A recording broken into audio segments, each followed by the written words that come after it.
guys, welcome back to the channel, and today I am sharing with you my top 5 hotel lounges in Southeast Asia. So we have been to a ton of hotels here in Southeast Asia. We had been staying in hotels from like January until just last month. So we've been in hotels for like 5 or 6 months in and around Southeast Asia. And so I'm going to share the top lounges with you. So as you're looking for accommodations and if lounge access is important to you, you're going to want to stay at one, if not all, of these 5 hotels so you can access these lounges. Now, a lot of people ask me about accessing the lounges and how you access those. And so let me share with you, first of all, there's a couple of ways of, 2 ways of accessing the lounges. And the first one is to buy your way in. You can purchase at a cash rate a room at these hotels with lounge access attached to them. So even if you don't have any status whatsoever with the hotel, you can book a room with lounge access. Now you cannot book those with points. You can only book them with a cash rate. So make sure you keep an eye out for when there's different kinds of specials throughout the year, especially for hotels in Southeast Asia.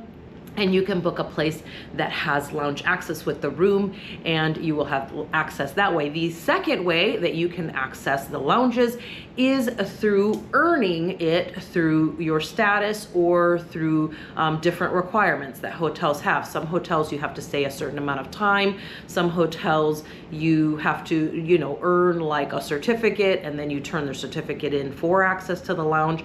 So it really just depends on which brand you're talking about.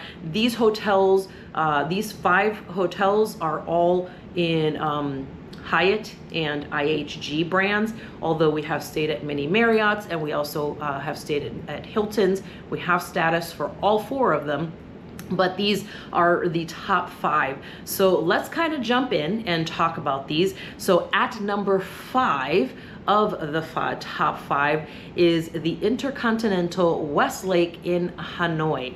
And this hotel was really quite nice. It was in a really good location, but let's talk about the lounge. So the lounge here was a pretty good size, and it had like meeting space and a couple of little like quiet nooks where you can sit and read. And then it had the area where you would sit and eat, and they had like the little buffet spread. They had breakfast, afternoon tea, and dinner with cocktails in the evening. So let's talk about what that all entailed. So for breakfast, you had 2 options.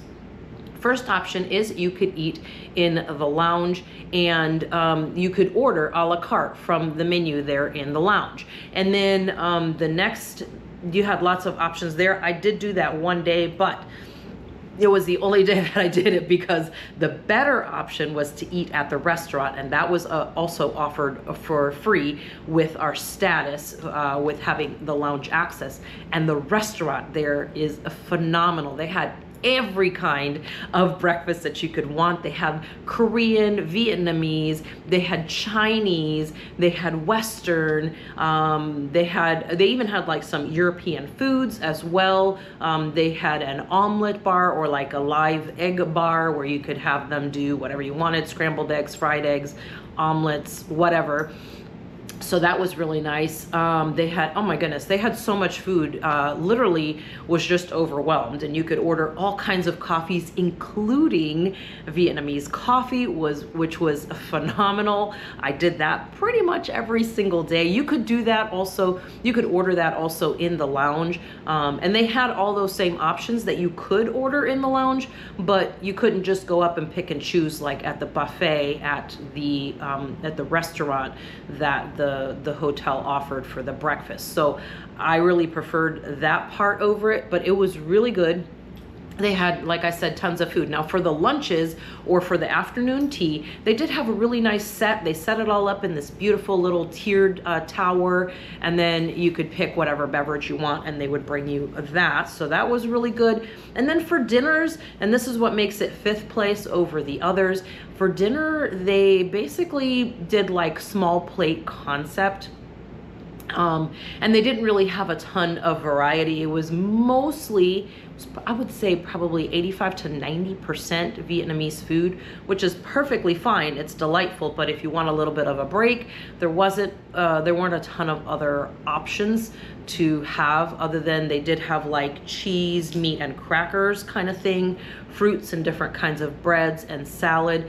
But then as far as like your main, it was the little small plates. And by small plates, I mean like, you know, like a saucer, like they were like this big, and it had like literally one bite of something. So it was kind of weird. Like if you wanted to have, you know, a couple of bites of something, then you have to get like 2 or 3. And it just kind of felt kind of weird getting like 3 plates of something, even though they were tiny. It just kind of, you know, was hard. And then, you know, just trying to keep up with what people were taking, because they could only put so many of those small plates into those big trays. So that was really good. That's what puts this one at number 5, the Intercontinental Westlake in Hanoi. Number 4 is the Changi, the Crowne Plaza, Changi Airport. This hotel was phenomenal. The service in their lounge was really great. Loved it. The staff, absolutely incredible in the lounge there. They had lots of different things on offer. We arrived right around tea time, so we had our we got our tea, and oh no, we arrived during dinner time. Take that back. Arrived around dinner time, and we had dinner, and it was really good. They had so much on offer, from pizza and just all those different kinds of things. There's so many different things. So that was really good. They had salads. They have a refrigerator that they have on offer stuff like all day. So you can get, you know, juices and sodas, fruit, yogurts. That kind of stuff is all available in this fridge that's basically open, you know, as long as the lounge is open, then it's accessible. And then outside of that, for other dinner items, they did have some soups, some local food, and then they also had some other kind of regional type things from around the area, like Malaysian food and things like that, which they get a lot of Malaysians obviously visiting Singapore. So that was really nice. There really was a ton. It was really not busy at all, just because I think, you know, it's right there at the airport, and I think just a lot of people aren't really using it that much. The breakfast was really great, and again, you have 2 options here. You can eat in the lounge, or you can go down and eat at the restaurant, where they have a lot more to offer. This time around, we chose to eat in the lounge, and it was actually phenomenal. I can't imagine how much more they had to offer, which I think was still a lot, but they really did have a lot there. So really, whichever one you want to do, if you feel like being around a lot of people, then you would go to the restaurant as a part, you know, in the hotel on the main floor. Or if you want it to be a little bit more quiet, intimate, then your best bet is to head to the lounge, where there's going to be way fewer people. I think there was only one family that was there eating while we were there. So that was it. It was just us and them. And as you could see, there was really nobody in there. So that was pretty cool.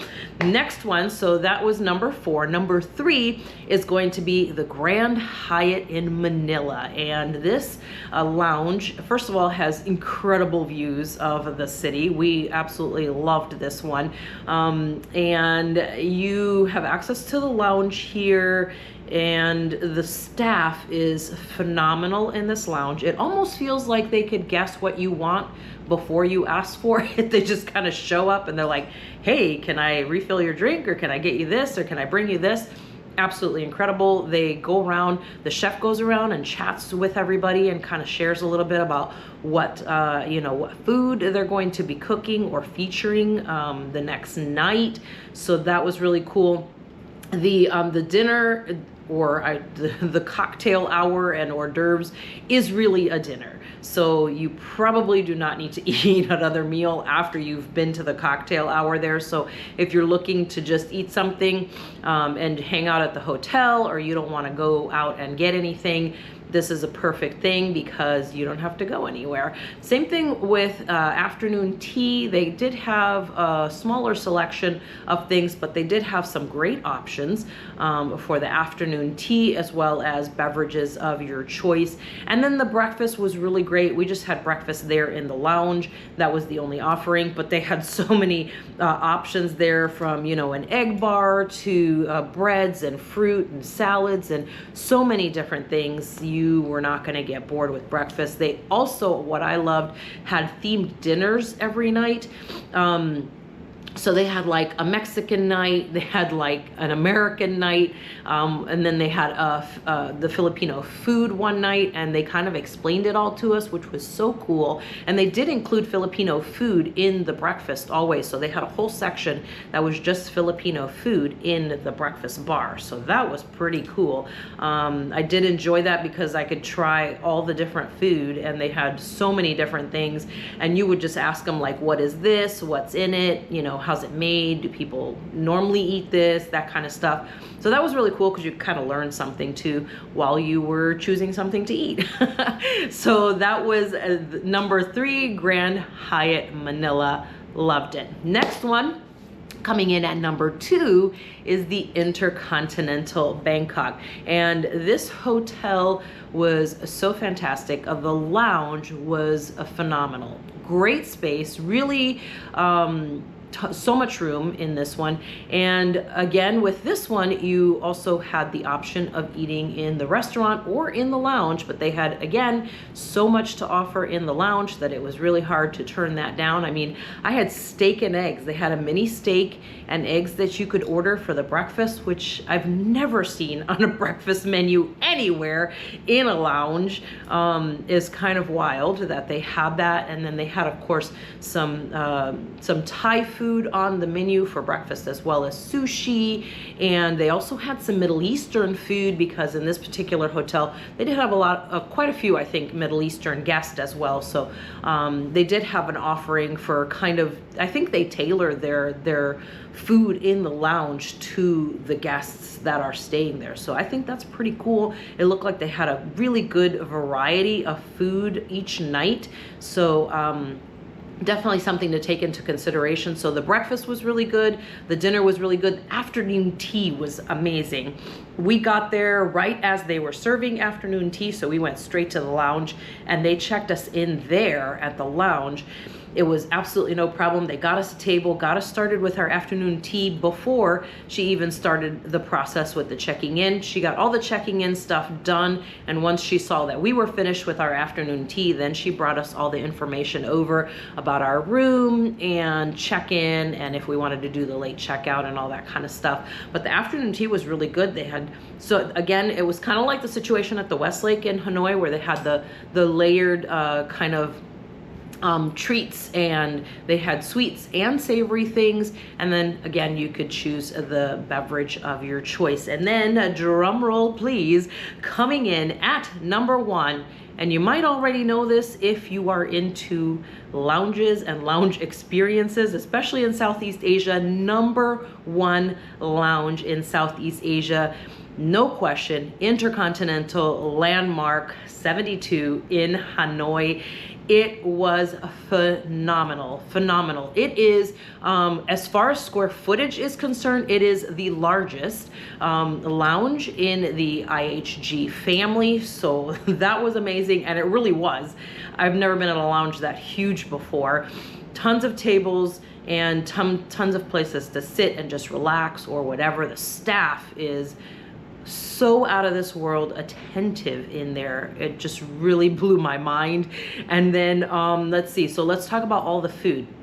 They did have tons of options, rotated the food, so we never had the same stuff.